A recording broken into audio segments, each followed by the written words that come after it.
Guys, आप देख रहे हैं हिंदी का जून 2017 का एग्ज़ाम पेपर 10th क्लास का। तो चलिए देखते हैं एमपी सोर्स में जो आपका कौन कौन से क्वेश्चंस आए थे 2017 के जून एग्ज़ाम में। तो आपके सारे प्रीवियस ईयर के क्वेश्चन पेपर्स आपके लिए इंपॉर्टेंट हैं, जिनकी सभी की लिंक इसी वीडियो के डिस्क्रिप्शन बॉक्स में मिल जाएगी। वहाँ से सारे पेपर्स देखिए आप 2016, 17, 18, 19 के। इन्हीं में से आपके सारे क्वेश्चंस आने वाले हैं, तो आप आराम से बिंदास होकर पढ़ सकते हैं और तैयारी अपनी कर सकते हैं। अगर आपको कोई वीडियो या कोई लिंक ना मिले तो आप हमें कमेंट सेक्शन में कमेंट कर दीजिए। पहला क्वेश्चन आया है, धरती का पर्यायवाची खालिस्तान है। धरती का है वसुधा। इसके बाद में वीर रस का स्थायी भाव कौन सा है? हास्य या उत्साह। ये क्वेश्चन भी प्रीवियस ईयर के क्वेश्चन पेपर में रिपीट हो चुका है। कवि रस खान ने खालिस्तान का वर्णन किया है, तो ये भी क्वेश्चन रिपीट हो चुका है। आदिवासी समाज अपने जीवन व्यापन के लिए खालिस्तान पर निर्भर रहता है, तो वो किस पे निर्भर रहता है? आदिवासी तो हमेशा किस पे? प्राकृतिक संसाधन पे वो निर्भर होते हैं। और पिताजी को लिखा जाने वाला पत्र खालिस्तान पत्र कहलाता है। कैसा? अनौपचारिक या औपचारिक? इसके बाद में सही विकल्प चुनना है। ये क्वेश्चन भी पिताजी वाला जो है ये रिपीट हो चुका है। तो बार बार कह रहा हूँ, प्रीवियस ईयर के क्वेश्चन पेपर पढ़ लीजिए, फ़ायदे में रहेंगे। कल्पना चावला का जन्म हुआ था कैसे परिवार में? ये बताना है। नागार्जुन कवि को सहानुभूति है किससे है? ये बताना है। और तीसरा है, एक ही वर्ण की बार बार आवृत्ति होने पर अलंकार कैसा हो जाता है? ये बताना है। चौथा क्वेश्चन है, किसी शब्द के पूर्व में जुड़ने वाला वर्ण शब्द जो शब्द का अर्थ बदल दे वो क्या कहलाता है? ये बताना है।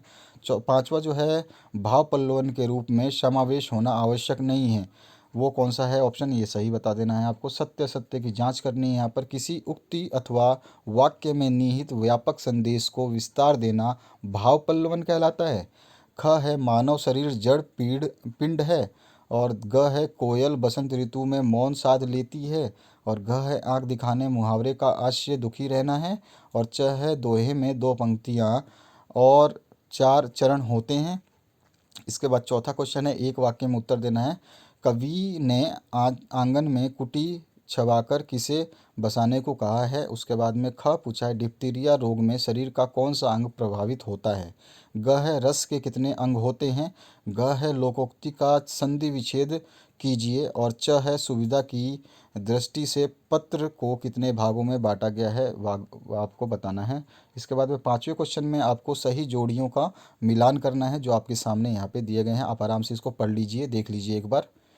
और आपको जिस भी पेपर का सॉल्यूशन चाहिए जो अभी आप एग्ज़ाम देने वाले हैं, कोई भी हो, Hindi, English, mathematics, social science, या फिर आपका संस्कृत, इसके अलावा चाहे वो बिजनेस स्टडी हो, इकोनॉमिक्स हो या होम साइंस हो, कोई भी सब्जेक्ट हो जिसका आपको सॉल्यूशन चाहिए जो अभी आप एग्ज़ाम देंगे, तो उसका पेपर हमें व्हाट्सएप करिए 8469022568 पर। साफ फ़ोटो खींच के हम उसका वीडियो सॉल्यूशन अपलोड कर देंगे। उससे देख करके आप हमें अपना जो है मार्क्स को ज़रूर बताएं कि कितने मार्क्स आपने गेन किए हैं।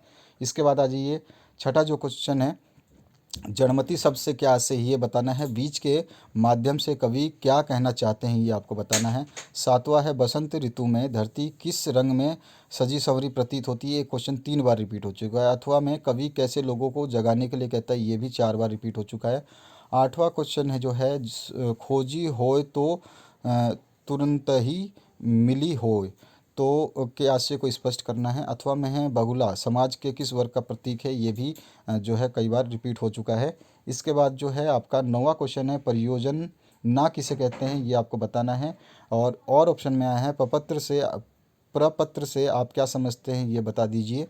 10वां है, नीचे दिया गया एक मनी ऑर्डर फॉर्म है, इसका जो प्रारूप आपके सामने है, बस इसमें आपको इसको भर करके पुष्ट करना है। तो ये आपके सामने क्वेश्चन, देख लीजिए आराम से। अथवा में है, भाव पल्लवन करना है। पर उपदेश कुशल बहुतेरे, ये वाला जो क्वेश्चन है इसको आपको जो है आराम से भाव पल्लवन कर देना है। 11वां जो क्वेश्चन है, वाचक के लिए नौकर रखना किन कारणों से आवश्यक था? अथवा में कोसानी की तुलना स्विट्जरलैंड से क्यों की गई है? 12वां क्वेश्चन है, कल्पना चावला को लोगों ने एयरोनॉटिकल इंजीनियरिंग पढ़ने से क्यों मना किया था? अथवा में खाने पीने से पहले हाथों को अच्छी तरह क्यों धोना चाहिए? ये भी 3 बार रिपीट हो चुका है। प्रश्न नंबर 13 जो है, यात्रा वृत्तांत से आप क्या समझते हैं? ये बता देना है। अथवा में निम्नलिखित वाक्यों का प्रयोग करना है। उसके बिस्तर पर जो है आपको शुद्ध करना है वाक्यों को, तो उसके बिस्तर पर काला सरफ खड़ा खड़ा था और हवा चल रही है, इन सभी को शुद्ध करना है आपको। और 14वां क्वेश्चन है निम्नलिखित मुहावरों को वाक्य मतलब शब्दों में प्रयोग करना है अर्थ बता करके। लकीर का फ़कीर होना और आँख का तारा होना। अथवा में है निम्नलिखित शब्दों में से दो उपसर्ग और दो प्रत्यय छांटने हैं। कुमार्ग, समझदार, सुसंगत और अपनापन, इनमें से कौन सा प्रत्यय है और कौन सा उपसर्ग है ये बताना है आपको। दोहे में कितनी पंक्ति तथा कितने चरण होते हैं, किसी एक दोहे का उदाहरण लिखिए। अथवा में है आपका दृष्टांत अलंकार किसे कहते हैं, कोई एक उदाहरण से आपको बताना है। 16वां क्वेश्चन है छंद किसे कहते हैं, किसी दो छंदों के नाम आपको बता देना है। और अथवा में आया है अनुप्रास और यमक अलंकार में अंतर आपको लिख देना है। 17वां जो क्वेश्चन है इसका अ पार्ट में पूछा गया है अपन अनेक शब्दों के लिए एक शब्द बताइए जो कभी पहले ना हुआ हो और ईश्वर पर विश्वास न करने वाला नास्तिक होता है, ये तो मुझे पता है। बी आपका है निम्नलिखित शब्दों के विलोम विलोम लिखना है। सुंदर का कुरूप हो सकता है, वर्तमान का जो है आपका भविष्य हो जाएगा, ठीक है। या भूतकाल, वर्तमान का जो है भूतकाल भी हो सकता है। विलोम लिखना है ना, तो वर्तमान मतलब अभी और इससे इसका जो हो जाएगा विलोम वो भूतकाल हो सकता है वर्तमान का। और भी बहुत सारे होते हैं, सोचना पड़ेगा। अथवा में है अपाठ निम्नलिखित शब्दों के कोई दो दो पर्यायवाची लिखने हैं, सूर्य का और पृथ्वी का। इसके बाद में ब ऑप्शन है नकारात्मक वाक्य का कोई एक उदाहरण आपको लिख देना है। 18वां जो क्वेश्चन है इसमें अंबर पनघट में डूबो रही तारा घट उषा नगरी, और दूसरा जो है इन सभी का निहित अलंकार जो है उसको पहचानना है। मधु मुकुल, और उसके बाद में रहनीय रहियन पानी राखिए बिन पानी सब सून, तो रहियन नहीं ये रहीमन होगा। रहीमन पानी राखिए सब पानी सब सून, पानी गए ना उबरे मोती मानस चून। अथवा में है साग रूपक अलंकार से आप क्या समझते हैं, उदाहरण सहित आपको समझाना है। 19वां क्वेश्चन है एक अस्पताल में 4 वार्ड है, इसमें क्रमशः 26, 35, 60 और 18 मरीज है। पहले वार्ड में 13 पुरुष 10 महिलाएं और 3 बच्चे हैं। दूसरे वार्ड में 20 पुरुष 15 महिलाएं हैं। तो तीसरे वार्ड में केवल बच्चे हैं, तो चौथे वार्ड में केवल महिलाएं हैं। तो उक्त सूचना के आधार पर उपयुक्त तालिका बनाइए एवं उक्त आंकड़ों को इनमें दर्शाइए। तालिका बना देनी है आपको। इसके बाद में निम्नलिखित तालिका के आधार पर स्तंभ चित्र लिखना है, जैसे कि आपका रमेश है आपका 45 मार्क्स हैं, अब्राहम के 60 है, नसीम के जो है 30 है, हरविंदर के 15 है, राजेश जैन के 20 हैं, नेहा के 25 हैं। इस तरह का क्वेश्चन भी आपका आ चुका है। ध्यान रखना है आपको आपके प्रीवियस ईयर क्वेश्चन पेपर्स कितने इंपॉर्टेंट है, आपको समझ में आ रहा होगा। 20वां जो क्वेश्चन है निम्नलिखित पद्यांश की सप्रसंग व्याख्या जो करनी है, तो आप देख लीजिए ये क्वेश्चन को आराम से पढ़ करके। अथवा में भी पार्ट है और मेन पार्ट दोनों आप आराम से वीडियो को पॉज करके पढ़ लीजिएगा। 21वां क्वेश्चन की तरफ मैं मूव कर रहा हूँ। तो 21वां क्वेश्चन पूछा गया आपसे सवया छंद की प्रमुख विशेषताएं लिखते हुए कोई एक उदाहरण समझाइए। और अथवा में हिंदी भाषा साहित्य को कितने कालों में बांटा गया है, उन सभी कालों के नाम लिखना है। मध्यकाल किसे कहा गया ये भी बताना है।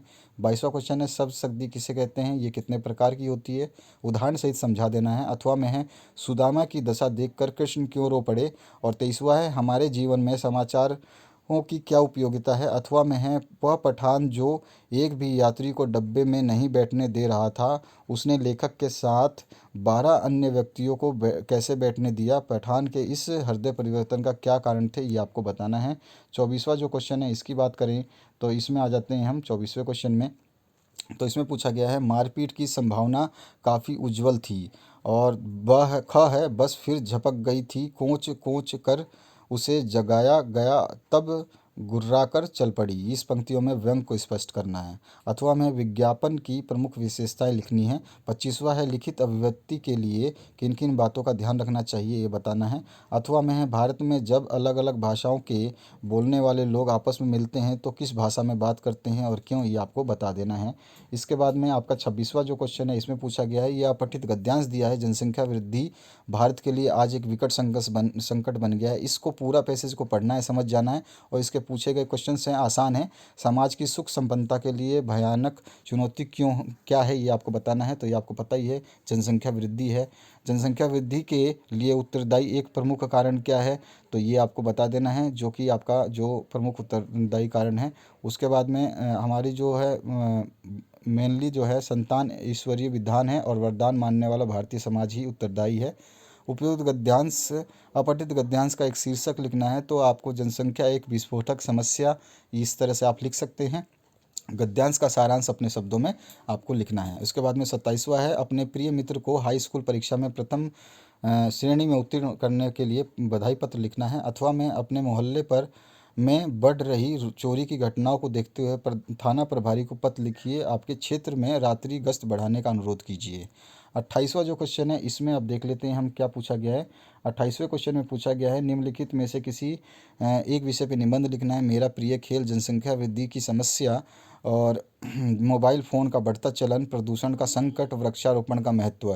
तो दोस्तों आपका इस बार आपका आ सकता है कोरोना एक वैश्विक महामारी के रूप में भी एक निबंध जरूर पूछा जाएगा। ब है आपका, निम्नलिखित में से किसी एक विषय पे रूपरेखा आपको बतानी है, जिसमें आपको जो है रूपरेखा में आपको वही बताना है कि इसका सारांश क्या होगा, व्याख्या क्या होगी, प्रारूप क्या होगा, वो सब चीज़ आपको बताना है।